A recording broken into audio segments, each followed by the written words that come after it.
Well, good morning, everybody. I'm Dr. Patrick Callahan. I'm the president of the Alliance for Excellence in Online Education. Welcome to today's MicroSeminar. It's titled Learning Through a Storytelling Lens. I think you'll really enjoy today's presentation. The Alliance for Excellence in Online Education has been around actually 21 years. It's amazing how long we've been in existence, really supporting not only faculty, but supporting our students through best practices in online education. Many thanks go to the A4EOE team to put together a presentation like this. But I really want to thank Walsh College for allowing us to use their technology. They are our sponsor for today's presentation. So I thank all of our friends at Walsh College. So thank you for that. Actually, recently the Alliance team got together to talk about kind of the implications of artificial intelligence. I'm sure all of you have had experiences in having dialogue recently about the impact of artificial intelligence. That's the beauty of the Alliance. We get a chance to get together and talk about what's happening at each of our member institutions and really come together to talk meaningfully about how to deal with it effectively. To that end, we're going to have a micro-seminar on March 24th. That'll be our next micro-seminar, and it'll be a leadership roundtable. And that leadership roundtable will have individuals, academic leaders from our various member institutions to talk about kind of what has happened post-pandemic and also kind of the most recent issues affecting leadership in academia, and that is in particular about the response to artificial intelligence.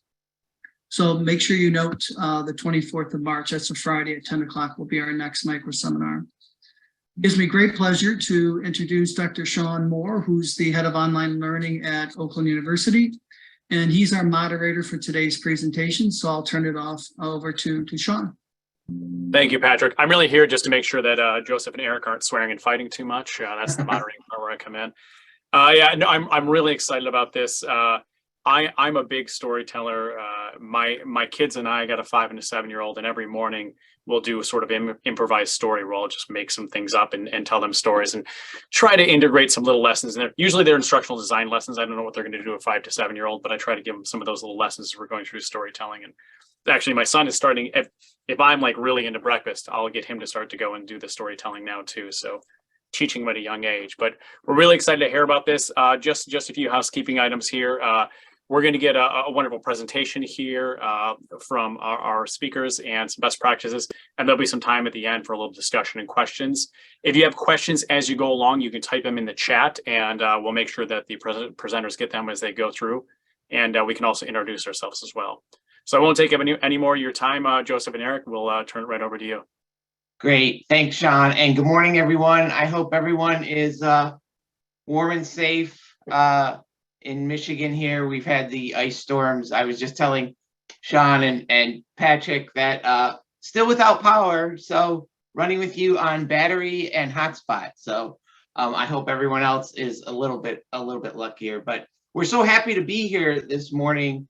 Eric and I we love storytelling. I think the biggest challenge for today was how do we fit all this, in less than an hour? So what we did today, we have a little presentation to kind of present some concepts around storytelling in learning, and then give you a few best practices, and then really kind of open it up because it's such a big animal to get your arms around, and that's kind of one of the biggest questions people ask us is, you hear so much about storytelling. We need to be better storytellers. How do we tell better stories? And so today, hopefully, we can give you a framework to start with and some best practices. A little bit about me. I am classically trained as an instructional designer. I've worked in corporate training and education for almost 30 years. I've kind of bled into storytelling through the entertainment space. I write fantasy fiction for kids, and it's gotten into entertainment. And then how I met Eric, and I'm going to let Eric introduce himself, is, most of my commercial work, professional work has been working at inside organizations with optimizing performance and training and education and things like that. And Eric and I met because his expertise on the commercial side, he had worked in entertainment, and he was able to parlay that into sort of the the marketing, brand strategy, brand development world, and all around storytelling. So I was telling stories within organizations, he was telling them externally, and we came together to really, really do something different that people hadn't done before. But I won't steal Eric's thunder. Eric, why don't you tell everyone a little bit about yourself? Sure. Again, pleasure to be here. Eric Lebrecht. I'm the president of Applied Storytelling. And basically, at a certain point, a long time ago now, we realized that essentially a brand is a story told in the marketplace. And that insight led to an approach to defining brands and developing brand communication strategy that's been pretty successful, certainly for us as a business and for our clients. There are many other ways to build brands. There are many other approaches to brand marketing, but basing it in story has a number of benefits. One is you are able to combine meaning and emotion in powerful ways. And that's what stories do better than anything else humans have invented thus far, AI notwithstanding. So that's one benefit. Also, it tends to use language that's more accessible to folks. Certainly brand marketers have, mastery of special terms, but often the work that we do is communicated outwards to others in increasingly large teams who cover different kinds of channels and different kinds of customer relationships. And the language of story is one that's very easy and intuitive for them to grasp. So a little bit about our firm. We've been doing, been in business for 30 years. And I think that the story-based approach has been central to it for about 20 of those. Excellent. Thanks, Eric. All right, so I'm going to get right into the presentation. I'm going to share my screen right now. And we're going to walk through this. I apologize if there's a lag. Again, I'm running off a hotspot here, so. Can everyone see that? Yes. All right, great. Okay. So being an instructional designer, I will always begin with our learning objective. Eric is always good with a great quote. It's the stories and songs that you know. It's in the stories and songs that you know you belong, which actually has a great way to nice start something. rhythm to it. And this is from my... Today, this is what we want to talk about. We want to explore why so many learning initiatives fall short.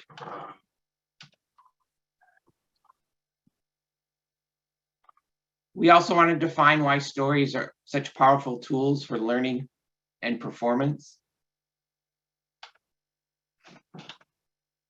We're going to describe what a basic storytelling framework looks like.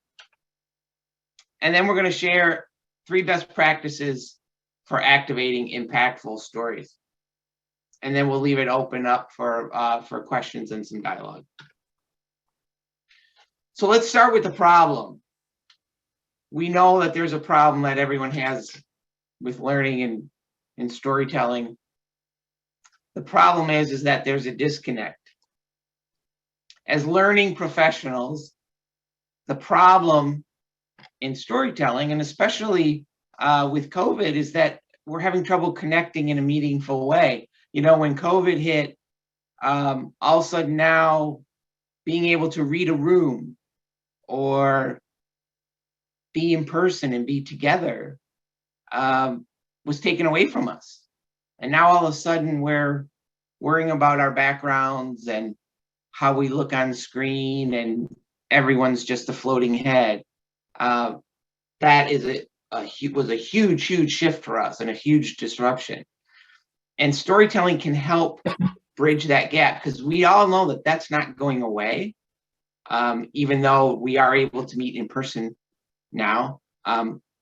The e-learning and the digital world will continue, and we're going to be using it. We're going to be using it more and more.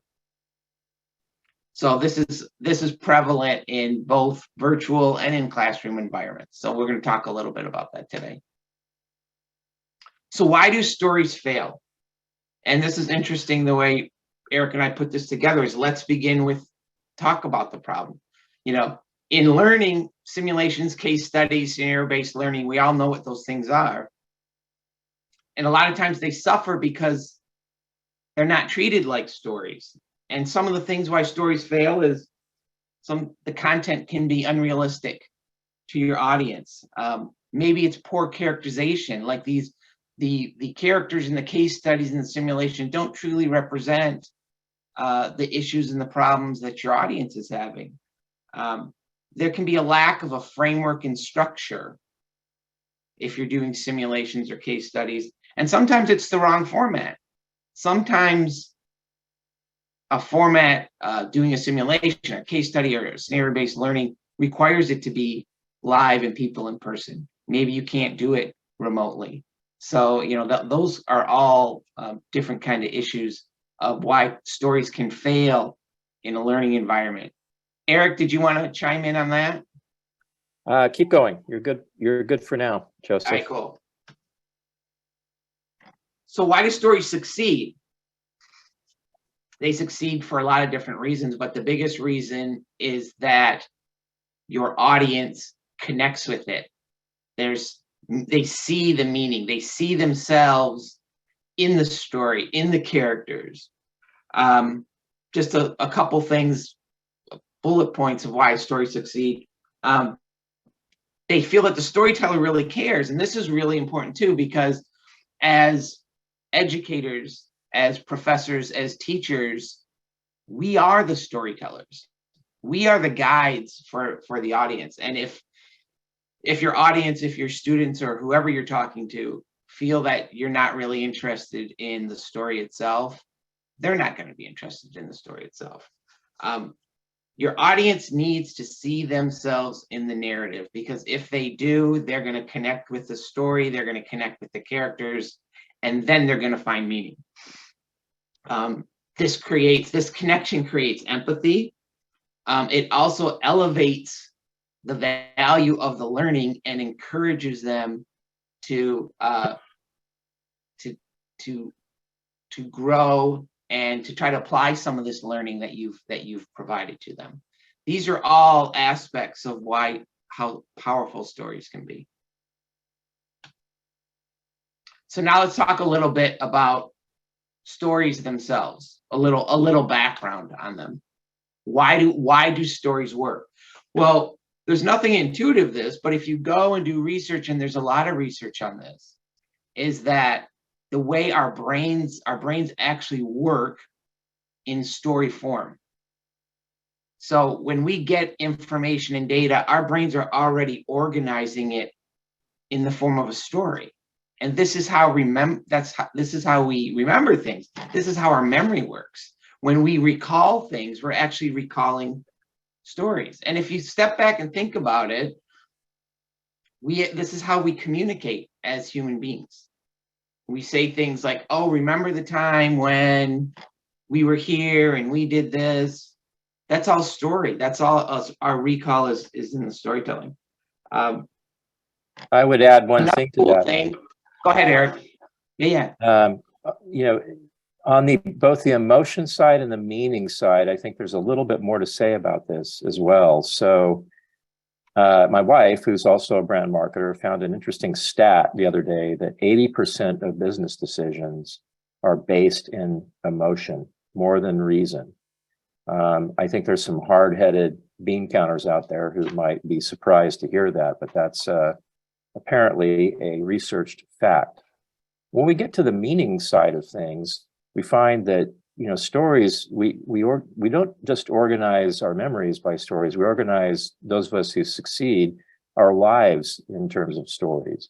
There's a classic text that came out of the prison camp era. The psychologist Otto Frankl wrote a book called Man's Search for Meaning. And in it, he basically premised that those who survived the camps, in addition to being lucky, also had an inner sense of meaning and purpose that kept them moving forward and kept their energy and their hope up. So I think there's a little bit of each of those elements in the power of stories and why they work as well. That's great, Eric. Thank you. Great input. Another thing about why stories work, and this is back into brain science, and you can, Roger Schenck wrote a book called Tell Me a Story. I think he's a Harvard psychologist. It's a really interesting book, and what he talks about is neurocoupling, where actually when the storyteller speaks, the brains are actually connecting with the audience, and it creates a third brain. And they call this neurocoupling. Look it up. It's really fascinating. So we talk about engaging and connecting with your audience. That's like actually happening biologically when you're telling stories. So I find all that stuff fascinating. But so this is why stories are powerful. And so now like we're moving into kind of, those are some interesting reasons of why we're always talking about stories and how they're all around us. And again, one of the challenges is like, how do you get your arms around it though? Like, this, like, yeah, but how do I make this actionable as an educator, as a learning professional? And one of the frameworks that we work with is around the hero's journey. We'll call it the learner's journey. But for those of you unfamiliar with Joseph Campbell, he's the one who really codified the hero's journey, which was the model of every hero, where you're called to adventure.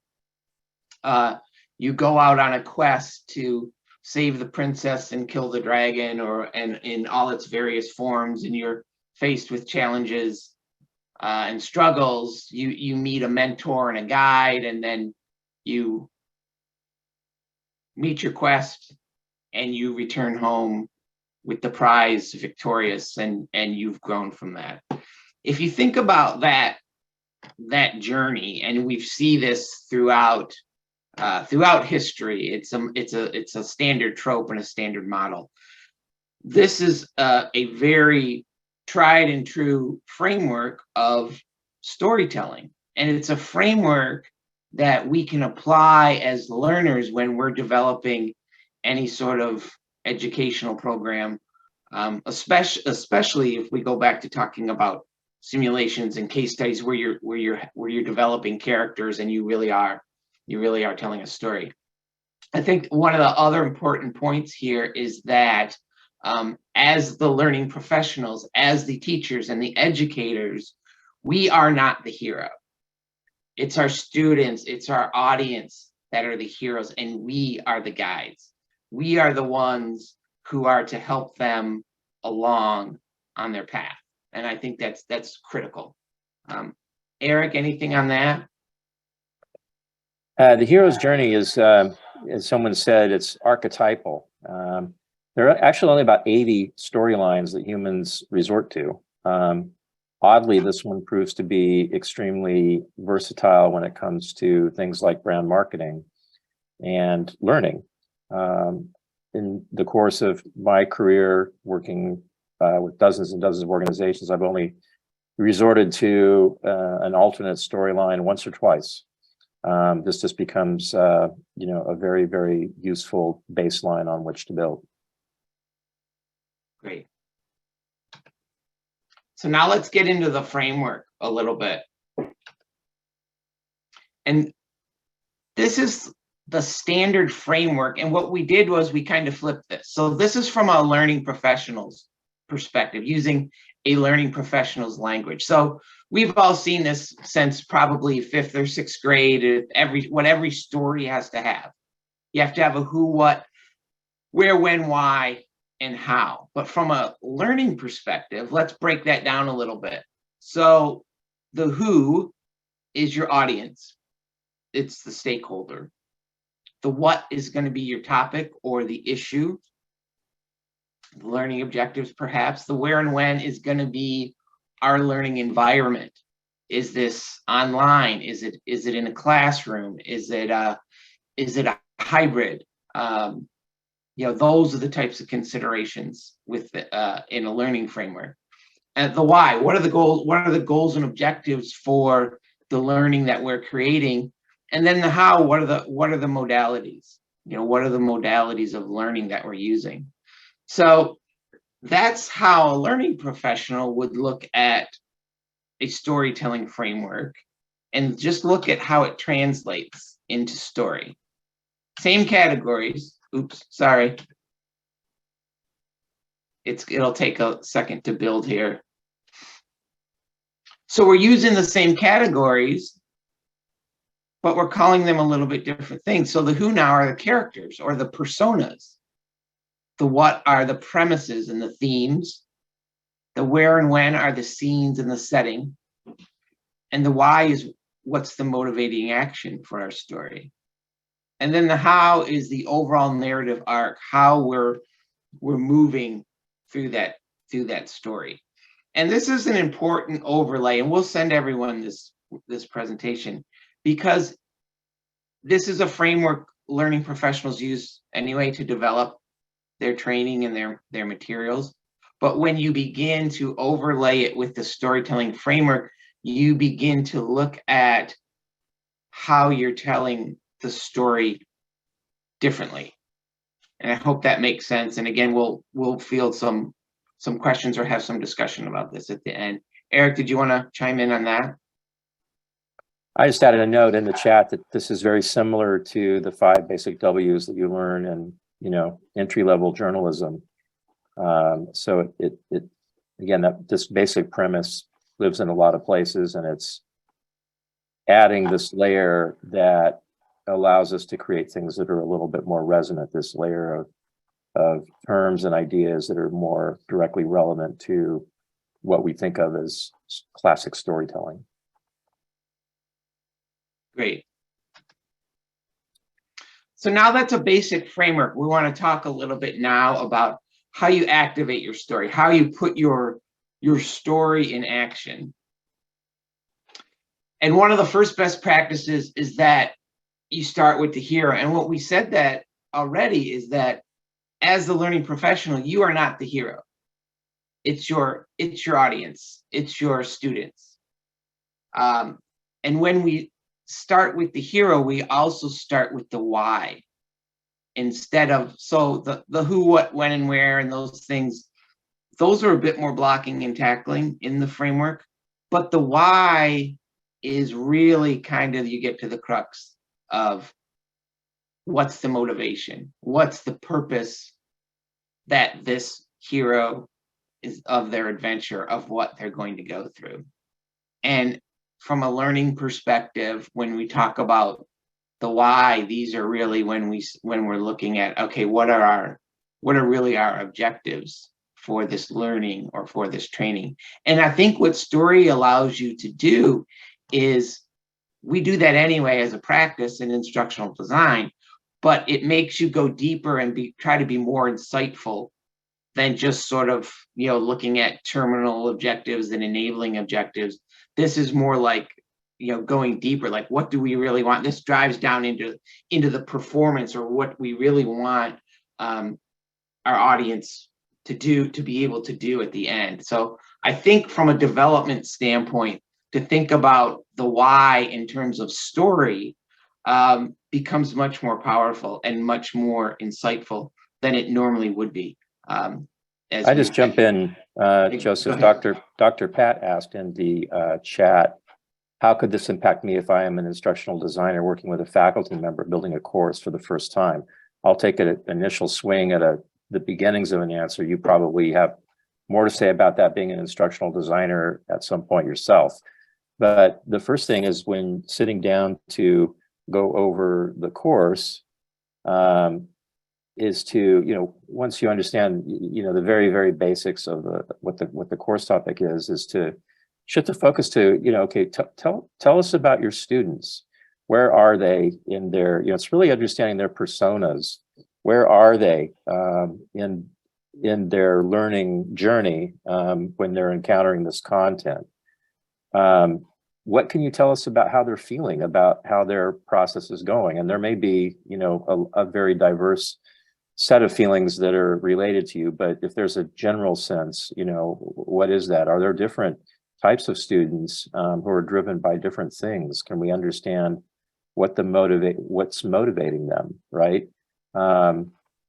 where are they coming from? How will they relate the materials to other things that are happening in their lives? There are many windows into the hero, in this case, into the learner, right? And understanding those windows is of primary importance.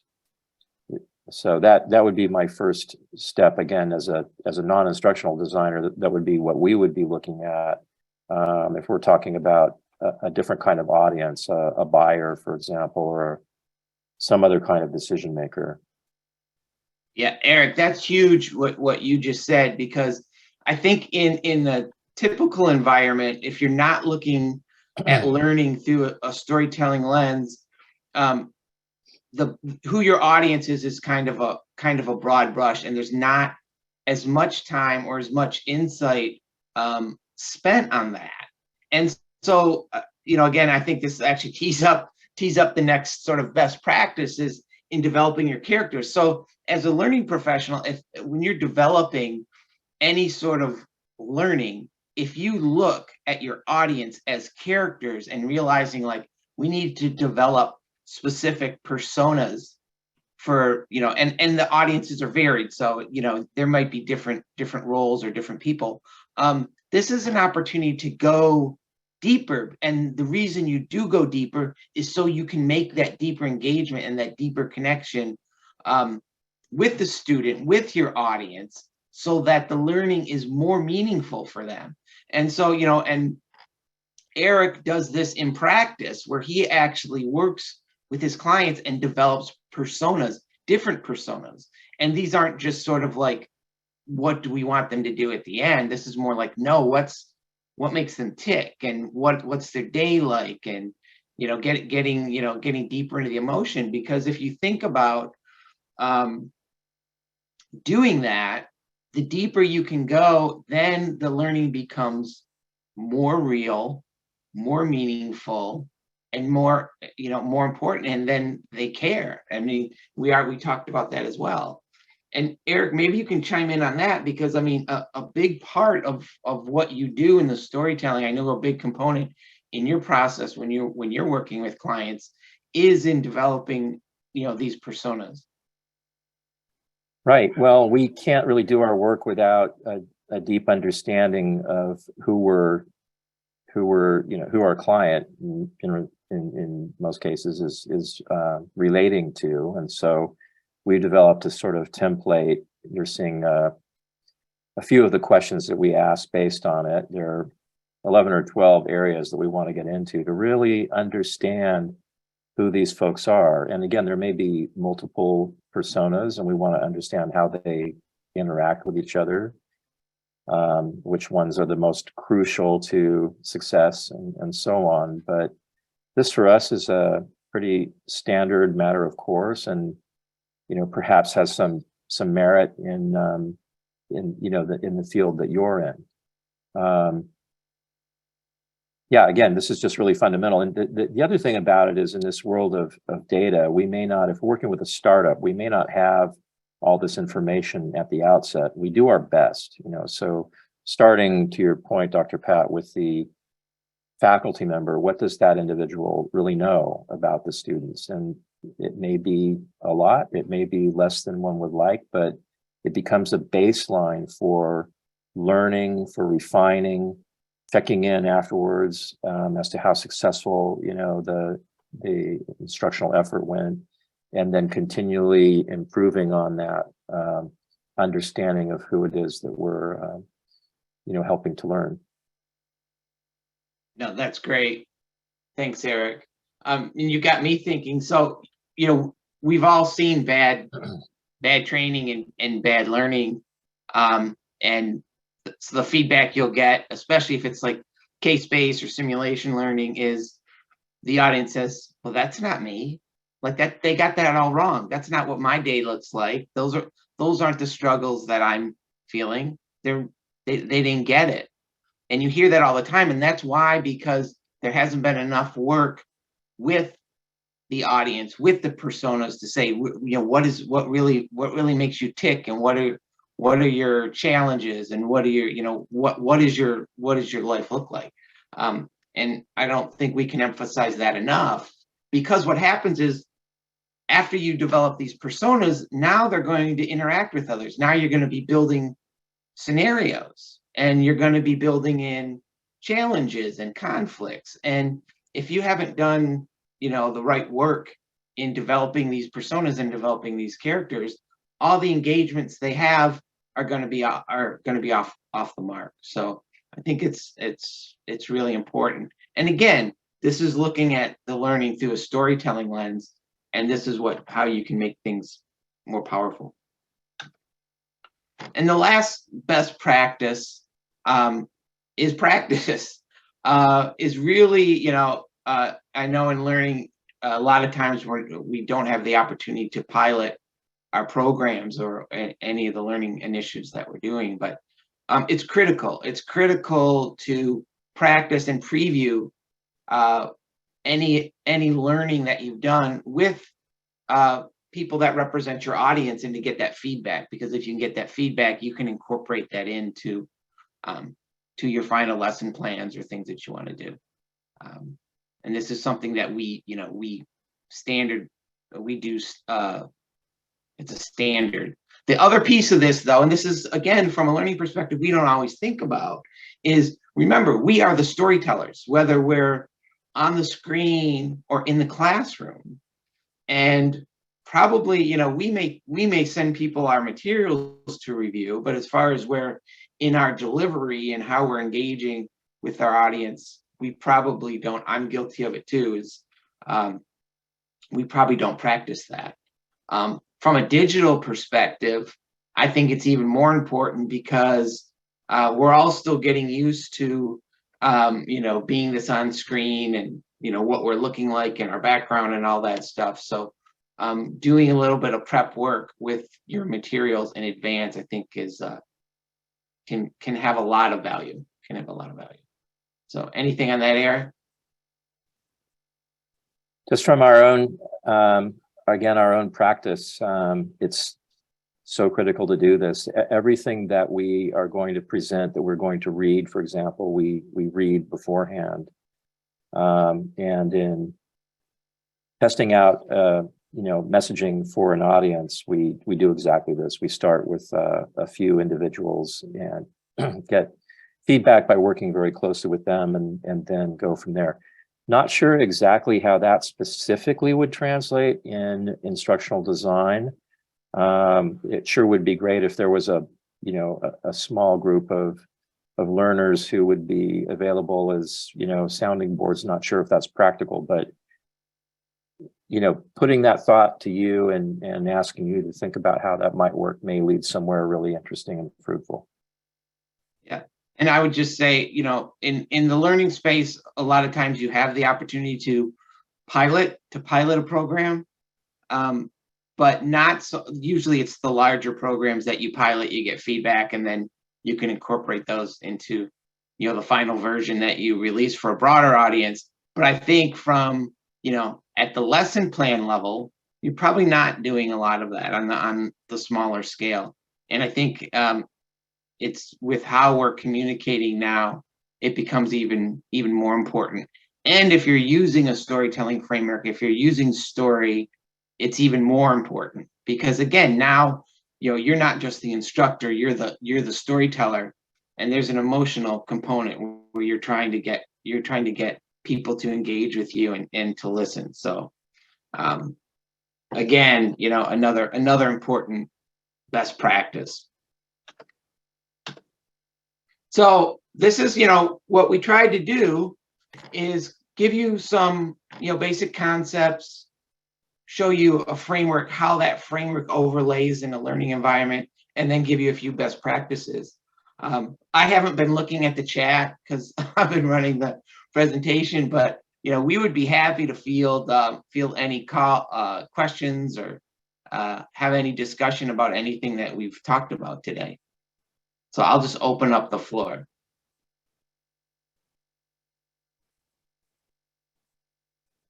And I'll mention too that you are able to turn your video on if you want. You can also turn on your audio to speak. Brianne, looks like you have a question. You can go ahead. Hi there. Thank you so much for this presentation. I've actually, I have a couple questions about this from the perspective of the student telling stories. So I've kind of been implementing this in the last few years in my class, and I actually have an essay this semester, and it's called This One Time. And so students are writing a collection of significant events, people, like, you know, so just a story.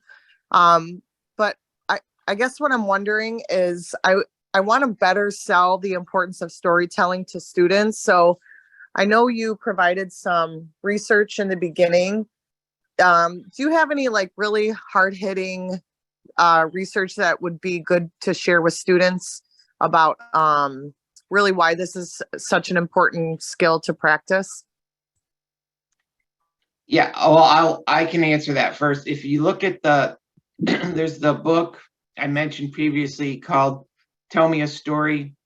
The author is Roger Schenck, and it not only gets into, you know, how our brains are wired for story, but it really why it's so important to be, you know, to be a good storyteller. What I would tell students, and I tell students because I go talk to schools about the power of storytelling, is that the power is in you. So, I mean, when you use story, you are the narrator, you are the storyteller. So you are empowered, you have that control, and you also have the accountability. And I think that's different from when you're doing a report and you're presenting facts and you're basically just communicating the facts about whatever the subject matter is.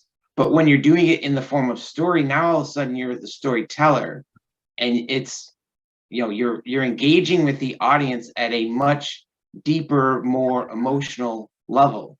And I think some students embrace that because it's like, well, I'm holding the power now. I'm the one empowered to tell this story. And I think for some students, it can be intimidating as well, which is why using the framework and things like that become very helpful tools. So it's a lot less intimidating. That's kind of my take on it. Eric? I just had two things, and they're not direct answers to your question because I actually don't have a relevant research paper or book to point you to. I can cite and point you to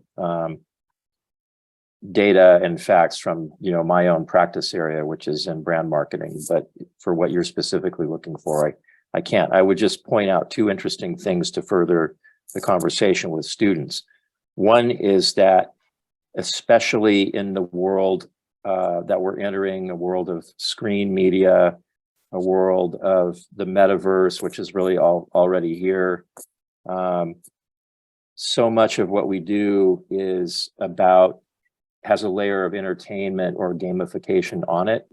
And it's natural that storytelling would become a more relevant skill in a world that is more breaking down the boundaries between what's real and what's imaginary, what's entertainment and what's learning, and so forth. So there's a logic there that might be interesting to explore. I think you could find some facts around that. The other thing that I would think would lead to an interesting line of conversation with students is the idea that we are also in a world where we're bombarded by data. Data is driving so many decisions, and it's challenging to parse data. And I would say that part of the rise of storytelling in my discipline over the past 15 years or so has been a response to the need to make sense of data and organize it in ways that are accessible and meaningful, and storytelling lends itself naturally to doing that. So just two things, again, don't have the hard facts, but I think they're interesting lines of inquiry that will lead you to some really fruitful insights and statistics that you can use with students. I appreciate that. Thank you so much. Absolutely. What else we got?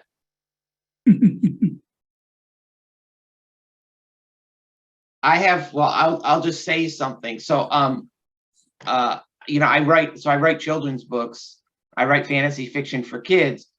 And so I go and I talk to schools, and I know probably a lot of your students are much older than 5th and 6th graders, but I think this is a message that resonates regardless of what your age is. And I usually end my discussion with the 5th and 6th graders with this concept that think of your life as a story, and every day that you get up, you're telling your story. Just by living, you're telling a story. So ask yourself, when you get up every morning, is what story am I telling today?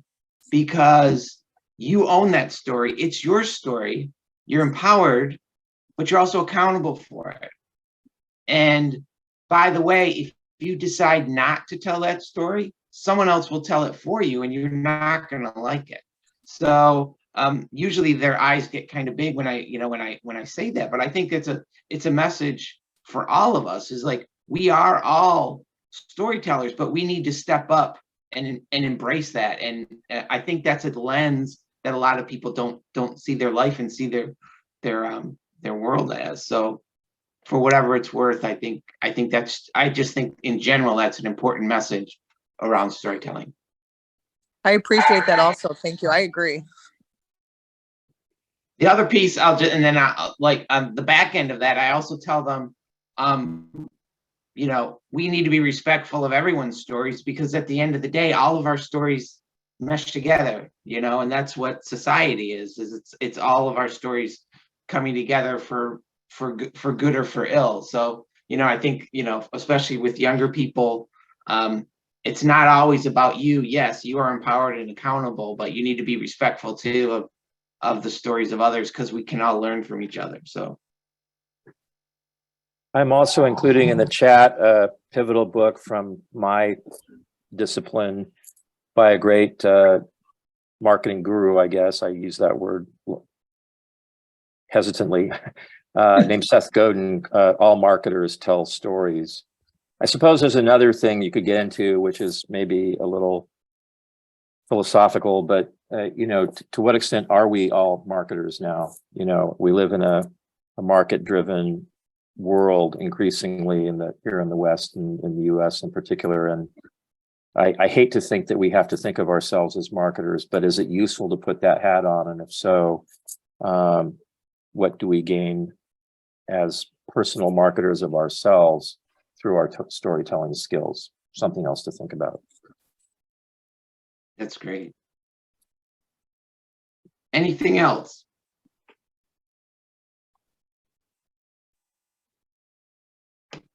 I would love to hear from you all. I don't know how this works afterwards, but if there are any things that you take away from this that you try out, that lead you to think about maybe doing something a little different or doing something a little new, and sharing how it works for you.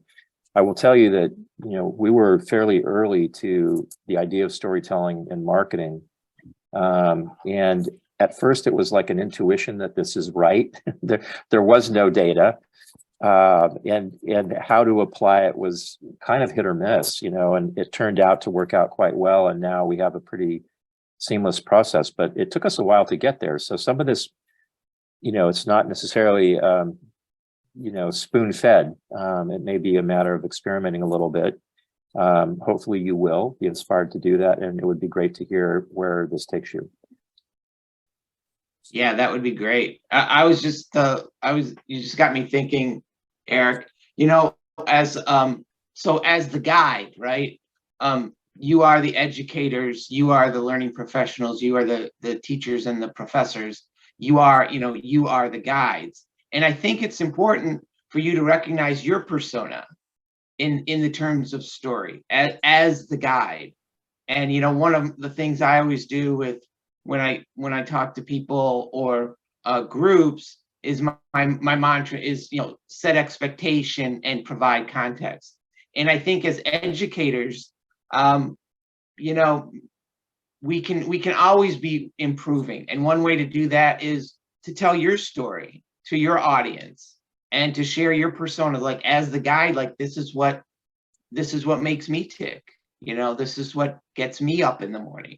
And I think in those beginning conversations, and as you're introducing yourself to people that know you or don't know you, thinking in terms of what's my persona, and how do I communicate that persona and that identity with my audience.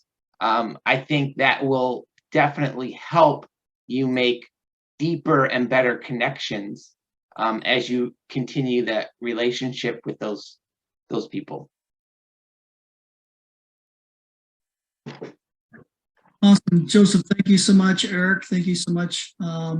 If there's any other questions, we got a few more minutes here. Just want to give anybody an opportunity to ask a question or make a comment. Yeah, and if you want to just post in the chat, that's great too. Okay, great. As you probably know, this is being recorded, so we'll be offering up this learning object on our website. We'll have the contact information for Eric and also for Joseph, if anybody wants to reach out to them, because obviously we want to continue the dialogue to the extent that you guys want to. Do know that that'll be available. One real quick note before we break. Also, there was a great comment from Edward about recommending faculty learn their students' stories before sharing their own stories, experiences. Probably so, to the extent you can. You know, what's driving them? Why are they there? Where do they hope to take their lives through what they're doing there with you? I think that's great. And the second part of your question, before sharing their own stories, experiences, I think is goes back to, yes, you as the instructor gain trust by having skin in the game, and so the extent you can create that bond, that's supporting that whole neural pathway exchange, really important. Thanks for adding that comment. That's great. And Dr. Pat and Sean, we'll have this presentation. So if you want to share it, feel free. We'll make sure that you have a copy of it. Great. And thank you so much. I really appreciate it. Sean, any other questions that we might have missed? Anything that we need to? No, I think we got them all. But I'm ready to tell some stories, so I appreciate it. All right. Cool. I know Sean's Sean's got a lot of stories to tell. Trust me. So. Right. All right. Thanks, everybody. Just so you know, we're going to have another session on the 24th of March. We'll send out reminders as we have. So look forward to more communications from the Alliance, and I'll let you know when this is going to be available for you to access for all of your team members and all of your institutions, because that's what this is all about, sharing best practices. So thank you so much. Great. Thanks, everyone. All right, Thanks, take everybody. care. Bye-bye. Bye Bye now. now.